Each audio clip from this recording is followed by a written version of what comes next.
After escaping from the house that almost destroyed her life, Chioma found herself alone on the busy streets of Lagos. No family, no shelter, no one to turn to. But sometimes, the hardest moments in life lead to the greatest turning points. When Chioma arrived at the home of Madam Ifenanya and her husband, Mr. Jude, she believed she was stepping into a new future. But the promises quickly disappeared.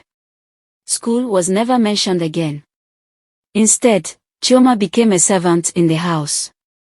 Whenever she attempts to ask, Madam Ifenanya will shun her and call her names. She woke up before everyone else. She swept the compound, washed clothes, cooked food, cleaned dishes, and took care of the children. She worked from morning until late night. Sometimes Madam Ifenanya refused to give her food. Sometimes she beat her harshly for small mistakes. There were nights Chioma was locked outside the compound and forced to sleep in the cold. One day, knowing Chioma feared dogs, Madam Ifenanya released the dog to chase her just to frighten her. Even the children of the house were sometimes given a cane to flog her. Yet Chioma endured everything silently. She kept hoping that maybe one day, things would change. Sometimes Chioma cried at night asking God, when will this end? How I wish I never left my family. How I wish you could just reveal what I am going through to my mother in dream. I can't even reach her for over 3 years now. Things became even worse when Mr. Jude began behaving inappropriately toward Chioma. At first she ignored it.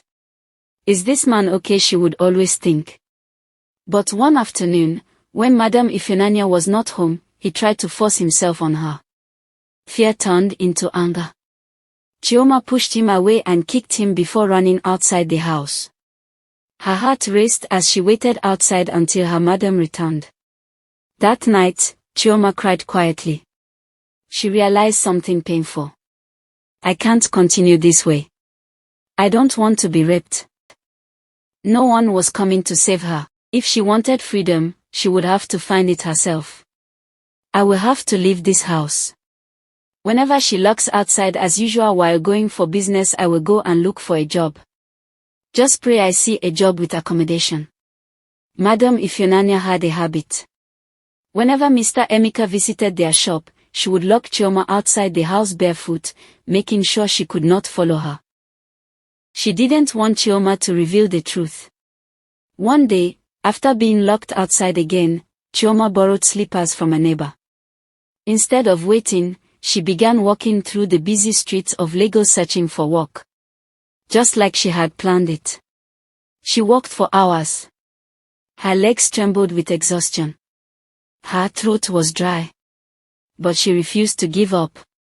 Finally, she found a small company that needed workers.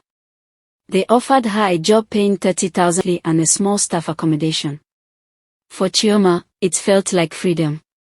Finally, I am about to be free from this pain. Free from being beaten, free from that beast of a man. She whispered to herself. But what if this decision never turns out well? What will be my fate?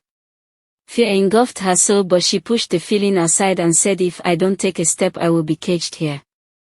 By the way, here has done me no good than pains. If I die while trying it, better than being stuck here without a future and purpose. She thought about her mother. She cried. I wonder what you are going through, Mama. Our home was like a paradise and here hell, even with the beauty. I wish I had continued selling the firewood and supporting you than what I am facing here. But I know that I will make you proud. But if anything happens to me, just hope you can endure it and understand that I was a good girl, but life had its turn on me. All this thought was running through her mind, talking like her mother was there with her. God, please make my plan work, she prayed. The next morning, before sunrise, Chioma quietly packed her things and left Madam Ifenanya's house forever.